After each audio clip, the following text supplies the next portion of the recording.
आवेश उसे कहते हैं किसी एक अन्य शरीर में किसी भिन्न शरीरों के गुणों का कुछ काल के लिए आवेश हो जाए। प्राय लोक में अगर आवेश आता है तो भूत प्रेत का आता है, भगवान का आवेश तो आता नहीं है। लोक में स्त्री पुरुषों के ऊपर आवेश आता है, भूत प्रेत यक्ष राक्षस देव दानवों के आवेश आते हैं, क्योंकि भगवान का आवेश आने के लिए बहुत विशाल पवित्र हृदय चाहिए। जो जैसी स्थिति का होता है उसके ऊपर वैसा ही आवेश होता है। देवताओं का आवेश सात्विक प्रकृति के लोगों के ऊपर आवेगा, यक्ष राक्षसों का आवेश राजसिक प्रकृति के शरीरों में प्रकट होगा, और जो घोर तामसिक प्रकृति के पुरुष है उनके शरीरों में भूत पिशाचों का आवेश आता है।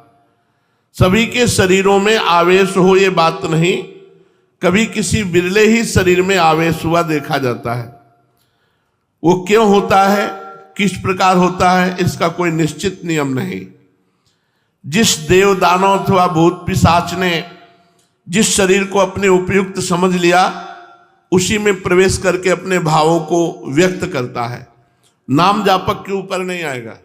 एक बार हम एक आश्रम में खंडहर था जंगल में गंगा के किनारे, तो वहां में रोका गया कि यहां मत सोना, यहां भूत रहते हैं। हमारा जिद्दी स्वभाव था, जहां रोक दिया जाता था वहां रुकते नहीं थे, देखते थे क्या होगा। तो एक इतनी छोटी सी टार्च और दुप दुप वाली घड़ी, ये दो चीज जरूर रखते थे। तो टार्च रास्ता देखने के लिए, घड़ी समय देखने के लिए कि कितना हो गया। आराम से जाकर के वहां आसन लगाया और लेट गए खंडहर में। कोई भय नहीं रहता था क्योंकि खूब गंगा जी की कृपा थी। गंगा जी की कृपा से भय नाम की चीज नहीं रह गई थी, क्योंकि कदम कदम पे स्मशान लाशें सब तो सब दिमाग में रम गया था, और गंगा किनारे रहते थे इसलिए कोई भय नहीं रह गया था। उन लोगों ने रोका और वो आश्रम में रुके हुए थे, वहां कोई नहीं टिकता था। वहां जाके आसन लगाया, वहां भूत था। रात्रि के 9 बजे जो ही आसन लगाया और लेटे, ते ही हमारे ऊपर ऐसे जैसे बहुत वजनदार जांघें जिसकी हो हमारे ऊपर ऐसे चढ़ गया। खूब हम चेतना, हम कोई सो नहीं रहे थे। ऐसे हाथ किया तो पीछे से जटाएं उस समय भी थी, उस समय तो और घनीभूत जटाएं थी, तो पीछे से हमारी जटा पकड़ ली। ये सब जागृत में हो रहा था। 9 बजे थे शाम के, पर मंत्र चल रहा था। फिर एकदम खाली उठे, हम कहा नहीं ये हमारा भ्रम है, ऐसा नहीं हो सकता कि हम नाम जप कर। तो पवित्र प्रेत भी होते हैं, जैसे भाई जी से हनुमान प्रसाद पोद्दार जी के सामने प्रकट हुए पारसी, तो कहा कि आप डरना मत। तो उनका मैं डरूंगा क्यों, बोले मैं प्रेत हूं। तो भाई जी को कुछ ऐसा लगा कि प्रेत सामने खड़े थे, तो उनका मैं आपके पास उद्धार कराने के लिए आया हूं। तो भाई जी ने कहा मैं गीता पाठ करके आया। तो बोले हमें गीता कंठस्थ है। वो प्रेत बोला मुझे गीता कंठस्थ है। तो कुछ प्रेत पवित्र प्रेत होते हैं, जिनसे चूक हो गई प्रेत बनते हैं, तो वो अपवित्र प्रेत तो छू नहीं सकते।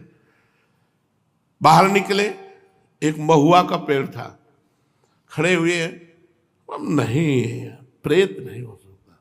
फिर जाके लेट गए, बहुत जिद्दी स्वभाव। अब जाके लेटे तो छाती पे चढ़ के ऐसे श्वास रुकने लगी, इतना वजन एकदम ऐसे ऐसे। उस समय जो भगवान शिव का मंत्र चल रहा था उसकी रफ्तार बढ़ाई, तुरंत फिर अलग।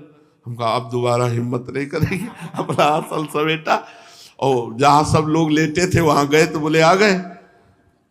हम कहा वहां प्रेत है, तो बोले बताया तो पहले था आपको। तो हम कहा हमें अनुभव करना था, वहां है वहां है।